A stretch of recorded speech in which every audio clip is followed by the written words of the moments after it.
Ladies and gentlemen, hey, hi, how you doing? Welcome back to the channel.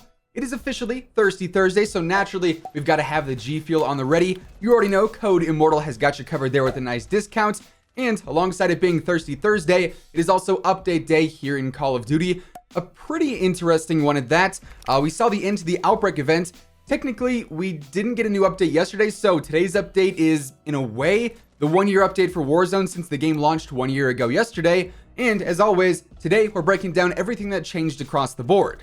So if you enjoy the video at any point, let me know by dropping a like on it. Goal for this one is going to be 4,000 likes. And of course, if you're new here, or if you're a part of the 58% of viewers who aren't already subscribed, we're just about 5,000 subs away from 700,000. So if you want to stay on top of everything going on in COD, from news to intel to tips to setups, it's all right here. So feel free to subscribe with your notifications turned on.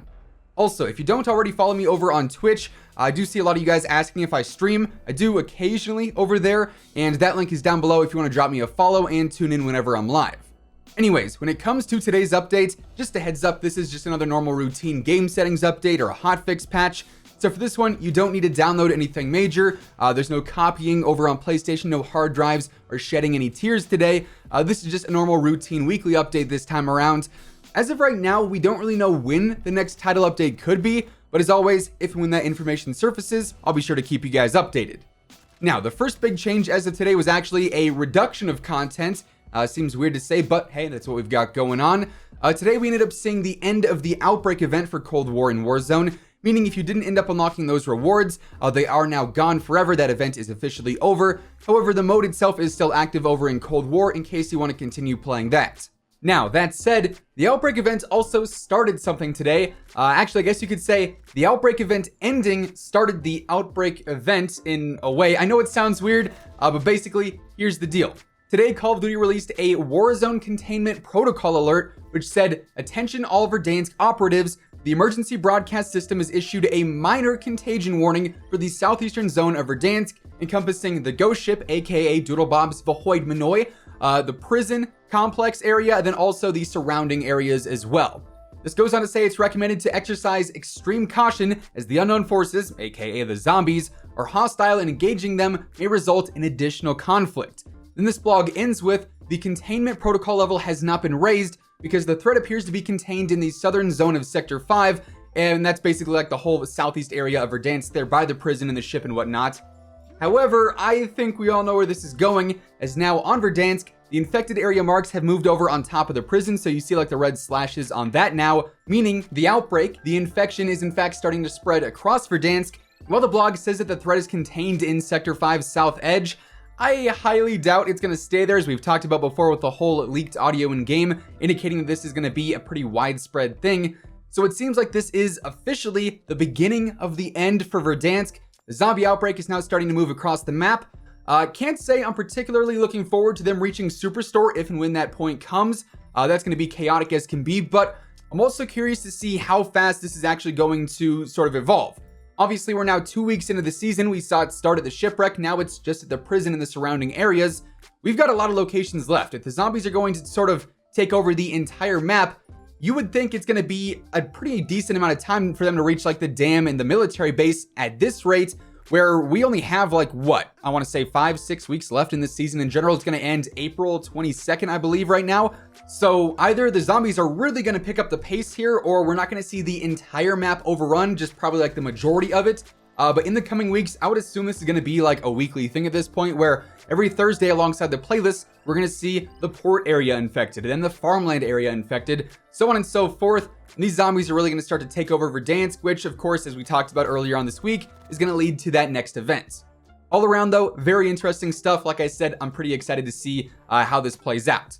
Now, outside of the zombies update today, we also got some new playlists in Warzone as well. As always, we've got the normal Battle Royale quads, trios, duos, and solos. We've got Kingslayer trios back in the mix. I know quite a few people enjoy that mode quite a bit, so that's back for the coming week.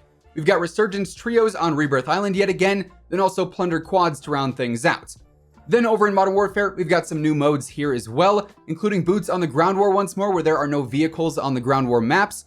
We've got Blueprint Gunfight, Face Off, Realism Gun Game, then finally, What Objective, which is basically deathmatch domination, headquarters firefight, and hardpoint hills and kills all combined into one sort of mosh pit playlist, where you'll get those modes at random, and your kills all count towards your team's overall score, alongside the normal objective in whatever mode you're playing, the flags and domination, the hills and hardpoint. You get where I'm going with that.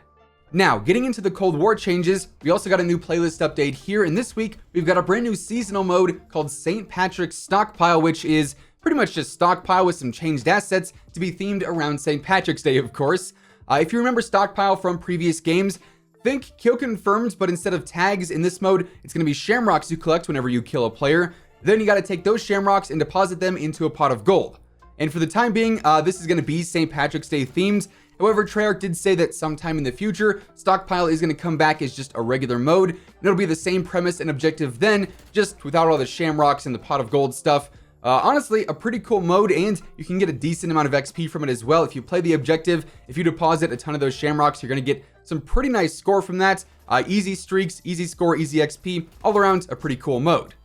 Now, in addition to that, we also have the standard quick play rotations and all the usual stuff we've got in there. We've got Gun Game, Nuketown 24/7, Snipers Only Mosh Pit, Gunfight Blueprints, Face Off, and then also Fire Team Dirty Bomb. And Treyarch did also mention that Prop Hunt is going to be back soon. They did actually remove it this week, but with good reason. They removed it because they're actually going to make room for some upcoming new maps, like for instance, Miami Strike, and that's going to be available whenever that returns. If you didn't know, basically the quote-unquote new 6v6 map for the in-season update in Season 2 is going to be Miami Strike. It'll be a cut-down version of Miami, so you're not going to spend as much time running from spawn to the middle of the map area, and it seems like that's going to be a prop hunt map too. Now, moving on over to the store, we of course got a new refresh here too with some new bundles. First up, we've got the Tool of War bundle, which goes for 1,400 COD points. This one comes with the brand new Bunker Buster melee blueprints. This is actually the new shovel or the E-tool melee weapon. You can use this either in Warzone or Cold War as the new melee weapon. So that's yet another Season 2 weapon to mark off on the roadmap. We of course have the actual ranged weapons on there still that hopefully we're going to see here in the coming weeks. Then this bundle also has a Garcia skin in there as well, alongside a reticle, a bracelet or an accessory, a charm, and then also a sticker. Then we've got the Shamrocked bundle for 1,100 COD points. This one comes with a new skin for Adler, a vehicle skin for Cold War, a finishing move, a charm, an emblem, and then also 2 tier skips for the Battle Pass. So yeah, there you have it. With all of that being said, that is effectively everything that ended up changing in this week's update for Warzone, Cold War, and Modern Warfare. That's going to wrap things up for today. If you enjoyed the video, let me know by dropping a like on it. And of course, if you're new here and you want to stay up to date with the latest Call of Duty news, intel, updates, and pretty much everything else going on, feel free to subscribe with your notifications turned on. That way you'll always know whenever I upload a new video. As always, if you want to check out any of my partners, be sure to use code IMMORTAL for a discount on all Scuff, G Fuel, and Control Freak products. The links for all those can be found down in the description below. But once again, thanks so much for tuning in, and until next time, take it easy, have an awesome rest of your day, and I'll catch you guys later. Peace out.